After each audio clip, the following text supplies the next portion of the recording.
16 চনৰ পৰা আজি 25 চনলৈকে একেৰাহে এই অনুষ্ঠানটো চলি আছে। আজি 9 বছৰ ভৰি দিছে আৰু আমি প্ৰতি বছৰে চিন্তা কৰিলোঁ যে আমি ছাত্ৰ ছাত্ৰী আৰু সকলক কৃতি ছাত্ৰ ছাত্ৰীসকলৰ লগতে আৰু সমাজলৈ বিভিন্ন দিশত অৱদান আগবঢ়োৱা ব্যক্তিসকলক যদি আমি আম্বেদকাৰ ফাউণ্ডেশ্যনে ভাৰতবৰ্ষৰ হৈ বিভিন্ন ক্ষেত্ৰত কাম আগবাঢ়ি যোৱা ব্যক্তি কেইজনমানৰ নামত যাতে আমি এটা সন্মান দিব পাৰোঁ, তাৰ কাৰণে আমি প্ৰতি বছৰে এই সন্মানটো দি আহিছোঁ।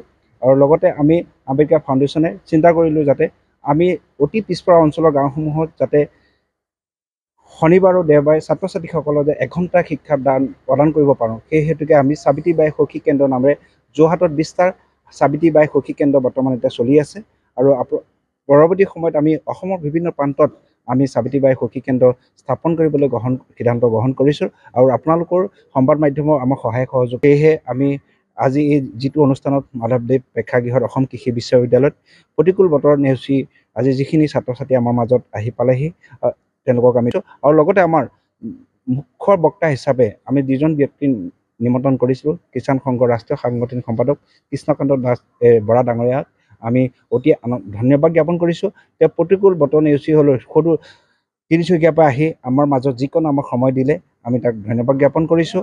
আৰু অসমৰ 9 বছৰ সমাপ্ত হৈ 10ম বছৰত ভৰি দিছে। যোৱা 10 বছৰত আমি প্ৰথম অৱস্থাত বঁটাৰ কথা ইমান চিন্তা কৰা নাছিলোঁ, কেৱল আম্বেদকাৰৰ জীৱন দৰ্শনকে আমি আগুৱাই নিবলৈ চেষ্টা কৰিছিলোঁ।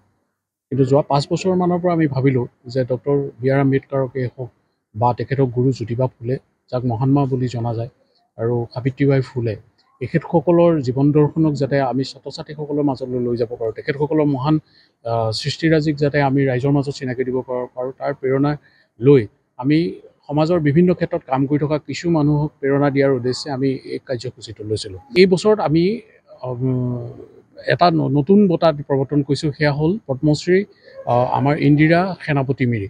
আপোনালোকে সকলোৱে জানে ইন্দিৰা সেনাপতি মিৰি ডাঙৰীয়ানীয়ে খুব তেখেতে কষ্ট কৰি অৰুণাচলৰ নিচিনা ঠাইত খোজকাঢ়ি তেখেতে শিক্ষা বিস্তাৰ কৰিছিল।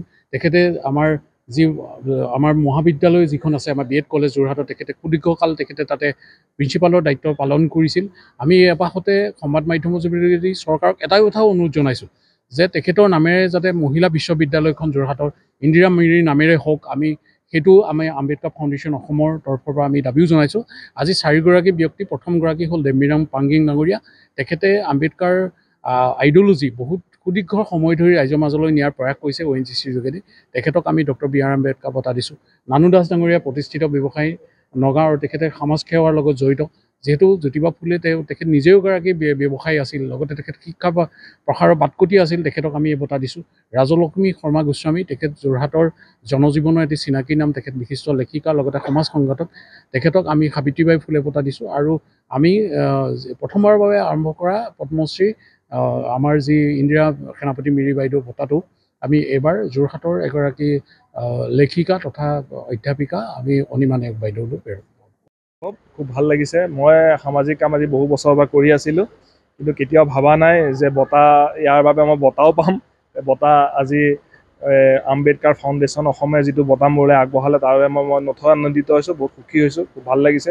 আৰু বেছি ভাল লাগিছে মহাত্মা জ্যোতিবা ফুলেৰ নামত বঁটাটো মোক প্ৰদান কৰা হৈছে। আৰু তেখেত খুব ভাৰতৰ মহান আত্মা আছিল এটা সময়। আজি মহাত্মা গান্ধীৰ আগত আছিল তেখেত, তেওঁৰ মহান আত্মা এজনৰ নামত বঁটাটো পোৱাৰ বাবে মই খুব সুখী হৈছোঁ।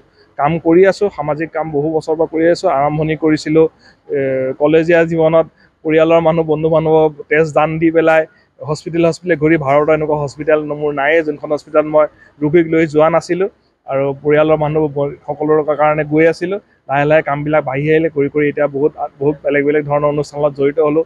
বহুত বেলেগ ধৰণে মানুহক সহায় কৰি থাকোঁ। ফ্লাড ৰিলিফৰ পৰা আৰম্ভ কৰি পেলাই বেলেগ যথেষ্ট কাম কৰি আছোঁ। আজি এইখিনি মোক জনোৱাৰ বাবে বহুত ধন্যবাদ।